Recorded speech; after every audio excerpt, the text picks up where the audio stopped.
Bonjour, bienvenue, c'est l'heure de vie de couleur. Alors cette semaine, nous avons une très belle semaine. Je vous montre, pour se connaître par les couleurs, les deux cartes tirées sont l'indigo, la première couleur indigo, la carte numéro 19 pour ceux qui ont le jeu de cartes, et la deuxième, la numéro 75, qui est donc la carte de l'aura. Nous sommes dans une très belle semaine, une semaine très énergétique, une semaine libérée des confusions de la semaine dernière et de la semaine d'avant avec les pardons à faire.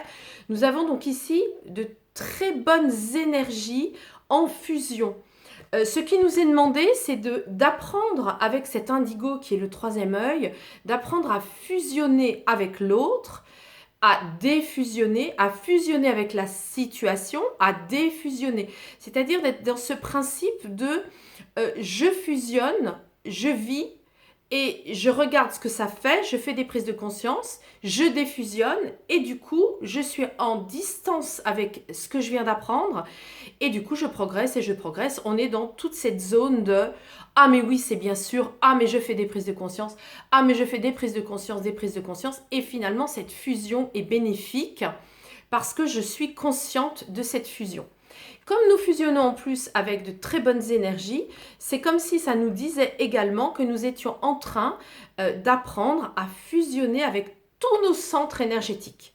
Depuis le premier chakra jusqu'au dernier chakra, nous sommes conscients que ces fusions et ces défusions interagissent en bénéfice pour notre bien-être.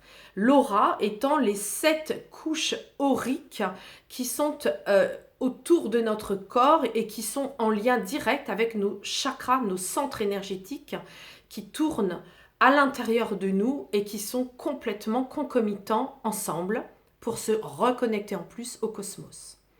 Voilà, donc une très belle semaine énergétique à tout point de vue.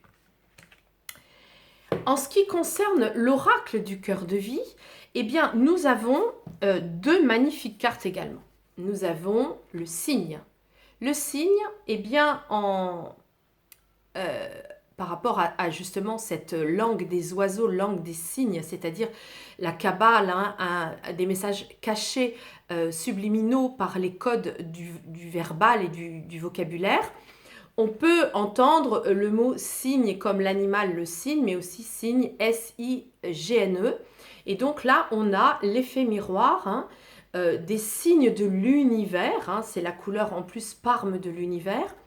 Et cette semaine, nous sommes invités à écouter les signes subtils de l'univers à travers des messages, mais de tous ordres, des messages vocaux, mais des messages aussi visuels sur des camions, des autobus, par terre, des plumes sur le trottoir, des épingles à nourrice.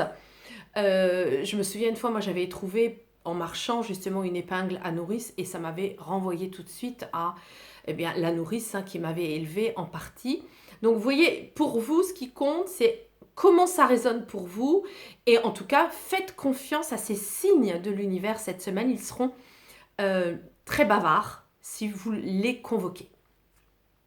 De plus, ils se mettent en relation avec une magnifique lame, qui est la lame du Pan, avec justement des événements prometteurs qui sont à venir, autant de plumes de renaissance pour vous.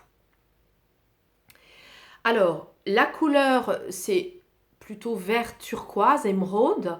Donc, vous voyez qu'ici, c'est une semaine qui va être très puissante parce que si nous les faisons bavarder ensemble, si nous leur demandons de dialoguer ces deux jeux de cartes, nous avons ici fusionné dans mes bonnes énergies pour pouvoir justement interpréter encore mieux les signes de l'univers qui ne me montrent que des bons événements à venir.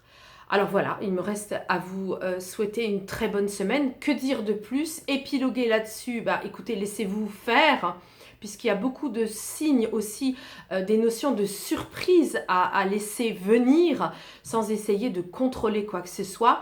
Fusionnez dans vos événements, fusionnez avec l'autre, vous apprendrez beaucoup sur vous-même et puis laissez-vous guider par les signes de l'univers. Pour ce qui me concerne, cette semaine, je voulais quand même vous préciser au niveau de mon actualité. Je serai présente donc pour notre semaine du 27 septembre au 3 octobre. À la fin de la semaine, je serai sur le Salon Zen. Cette année, je n'ai pas de stand, mais j'interviens dans 2 conférences. Une le dimanche 3 octobre à 18 h dans les ateliers découvertes. Et le thème de cette conférence sera « Quelle est la relation des couleurs avec le karma ?» Pour ce qui est du lundi, la 2e conférence, ce sera donc le lundi 4 octobre à 11 h du matin. Elle se situera dans les ateliers du développement personnel et le thème sera « Et si la mort n'était qu'un pas sage ?» Voilà, je suis ravie. Quelle belle semaine. Profitons-en. Je vous souhaite le meilleur et je vous dis à la semaine prochaine.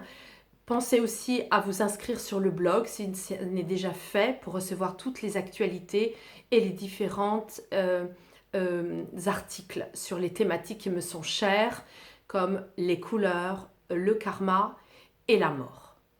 Merci, à la semaine prochaine. Donc le site www.viddecouleur avec un S à vie et un S à couleur.fr.